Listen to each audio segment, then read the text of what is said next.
What's going on, guys? Try back again here bringing another video. This one's going to be a video review for Game of Thrones Season 2 Episode 1. This will be my first review for Game of Thrones. This one's called The North Remembers. So I decided that I'm going to start doing weekly reviews for Game of Thrones. I've been doing Walking Dead reviews for a couple years, and even though they're not very close, there are a couple zombies in Game of Thrones, or at least a few, near the wall there with the White Walkers and that kind of stuff. So that's cool.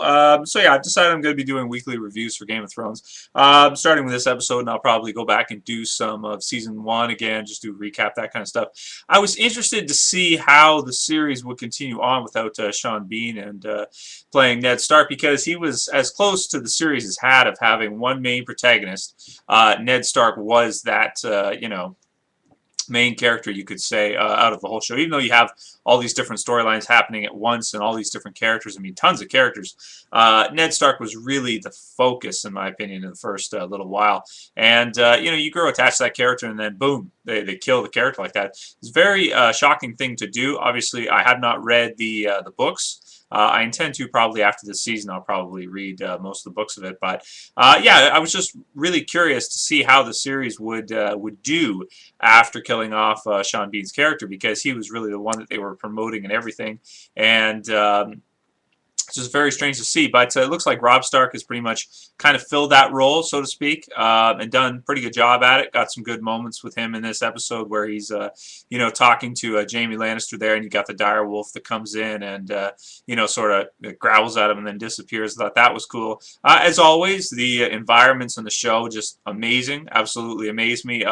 Getting to see the different, environments from wherever the characters are in the storyline. I mean, in one episode of Game of Thrones, you will literally switch between like 5 different environments. Like you'll have King's Landing, and then you'll switch to the Wall or north of the Wall now with snow everywhere, and then you'll switch to desert type lands, and it's very cool, and then woodlands and all this stuff, and the scenery is beautiful. It's really amazing that they're able to do this in a TV show, because this type of quality is something we usually don't see outside of movies. I mean, you have television stuff, and then you have movies, and there are certain things that 10, 20 years ago you could only do in the movies. A show like this, I really don't think they would have been able to do a good job of 10 or 20 years ago. I don't see it happening. Lately, we've been able to see movie quality stuff be done on television. In this case, HBO, and I'm just continuously impressed with the environments of the show and how beautiful everything looks. Really, really nice stuff. So let's take it from the top. So we open up the episode here. We get to see a battle just for King Joffrey's entertainment, pretty much, between a couple guys. The one guy who had the it was kind of like a gladiator type of helmet with I think it was like a dog or something like that kind of came over, and the what was it called? It's not really an axe. It's sort of like a ball on the end with spikes on it, and he hits the guy off the thing. I thought that was really cool, just to open it up and get it started in Season 2. Really nice to have it back with new episodes. Really, really cool stuff. So we pretty much get to see some more of Joffrey's, just tyrannical nature and just craziness of the way he acts, and that one guy who was drunk and all that kind of stuff, and he was definitely going to kill him right there, and then he gets talked out of it and all that. And Joffrey is kind of a character that, I mean, this is something different than how much people would normally hate a bad guy. Like, you usually have an evil character in a show, or a bad guy or evil villain, so to speak, but you don't hate him this much. I mean, Joffrey is the type of character that I can't see anybody watching this show and not absolutely despising this guy. I mean, just counting down the days until this guy gets his comeuppance, until he gets beheaded or something. You just can't wait for it. And as I said, I have not read the book, so I imagine they're probably going to make us wait for it for quite a while. Maybe we'll see, I don't know, Season 2 finale. Maybe he'll die, or maybe he'll live on for a while, that kind of stuff. I really hope he doesn't, though, because, I mean, me personally, I'm just waiting episode by episode just to see this guy get his, and it's starting to kind of come out all the different rumors and stuff that's going on with him, and you know, people are starting to realize that he's basically Jaime Lannister and Cersei's a bastard son, basically, and not really King Robert's son at all. So really, he has no claim to the throne. And we got to see a new character, Stannis Baratheon, coming in, and he's going to basically he pretty much knows about, you know, he's got the inside intel, he knows what's going on, and you know, he's going to be the one to probably walk in and take the throne. I like to see that all these different storylines going on, but in the center of it, at King's Landing, the whole thing with Joffrey and Cersei and everything like that's going on with them, you pretty much know no matter what, they're screwed. Like, time, you know, they'll be cool for a little while, but eventually they're screwed. Somebody's going to take them out. If it's either Stannis or you know, Robb Stark, like, somebody's going to get them. There's no question about it. It's just a matter of time for them to see what will happen, and that's good because they've kind of been established as kind of like the you know, the evil characters in the show. So finally getting to see them, you know, him taken out. I mean, Cersei is I mean, we want to see her get it pretty bad, but Joffrey's just like, you know, ever since the beginning of the show, like when he's introduced and you've got the butcher's son and what he, you know, he tries to do with him and has him killed, and then like, you just like, ever since this character was introduced, you know him to be just like the spoiled brat that you just want to see get his time, you know, and just have somebody, either Robb Stark or somebody, behead him or something. I thought it was cool that the Robb Stark is at least trying to you know, work it out with the Lannisters. It's not going to work, but, you know, at least the effort is there, and it kind of shows and kind of sets in our mind that, you know, Robb is a good guy. He is, you know, a good guy, just like Ned Stark was. You know, he is honest, hardworking, all this kind of stuff, and he's trying to, you know, avoid any possible deaths that he can.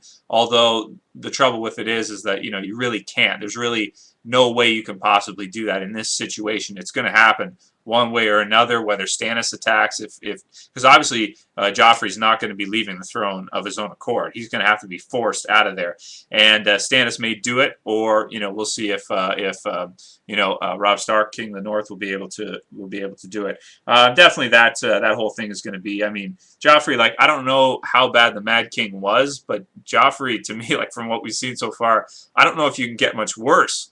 I thought it was funny when Cersei slapped him on the face. I just thought that was great and stuff, and even he's starting to realize that, you know, he's probably not Robb's son, and he kind of, I think he knows subconsciously. I think he knows that that this lie is not really a lie. What he heard, it's actually the truth, and that he's been lied to, and so, you know, just kind of like the start of them kind of, you know, not, now that he's king, him and his mom just not, you know, being able to work together, and the way he's changed as a result of that, them just starting to kind of fight between each other, and, you know, it's just a matter of time before, you know, he kills her or something, or has her beheaded or something. You just know it.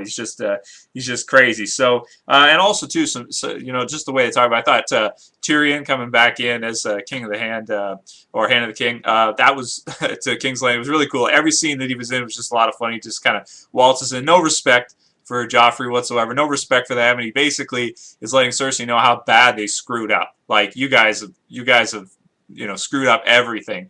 And it kind of shows too that, you know, everybody, even though Tywin Lannister is not the king, and he's not, you know, title wise, he's not the head honcho, he is the head honcho. Like, everybody knows Tywin is the shit. You know, you might be the king, but Tywin, you know, he's got all the money, he's got all the power, people are scared of him, you know, he's got the respect, he's got, you know, Joffrey might be in the position of the king, but Tywin really is the one who runs shit. So I think that Tywin's a pretty cool character too, and I can't wait to see some more scenes with him. Nice to see Jaime Lannister, you know, pretty much in captivity there, and some cool scenes with him, between him and Robb. That was pretty interesting to see.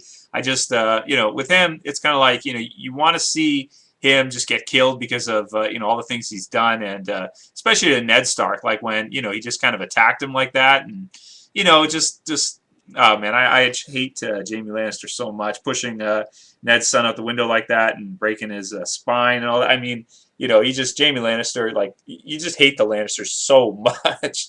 It's unbelievable. The more time we spend with them, though, the less I hate them as characters. You know, like, the more scenes they get and that kind of stuff, you know, you kind of, well, not Joffrey, but the others, you kind of sympathize with them a little bit, but you know that they're going to get it, man. You just know it.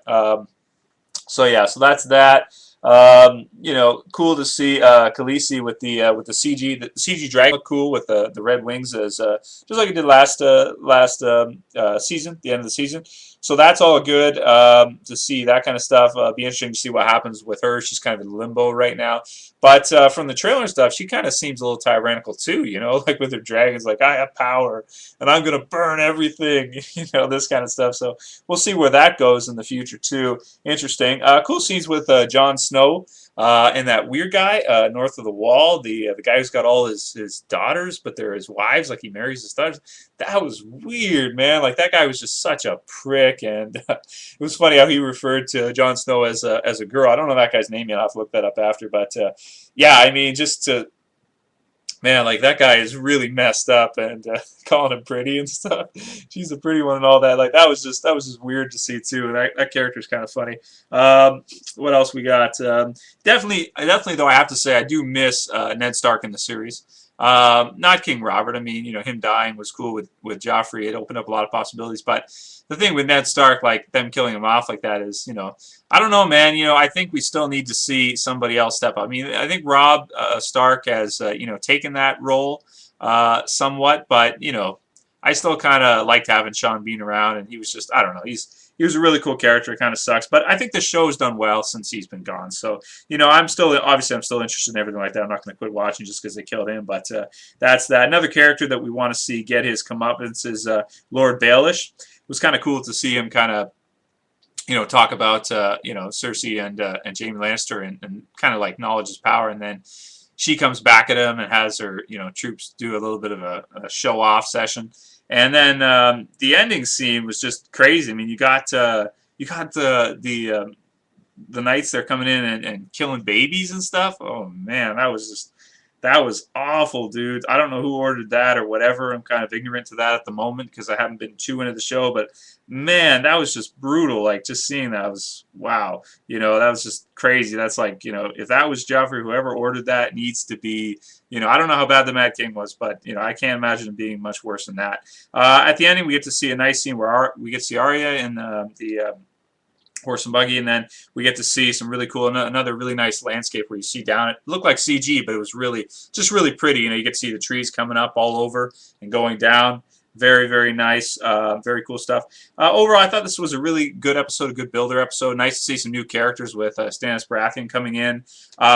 Really cool to see, you know, just some more of Joffrey and how crazy he is. Cool to see that Robb Stark is actually doing a good job. He's actually winning, won 3 battles so far. And overall, I just thought it was a really, really interesting episode.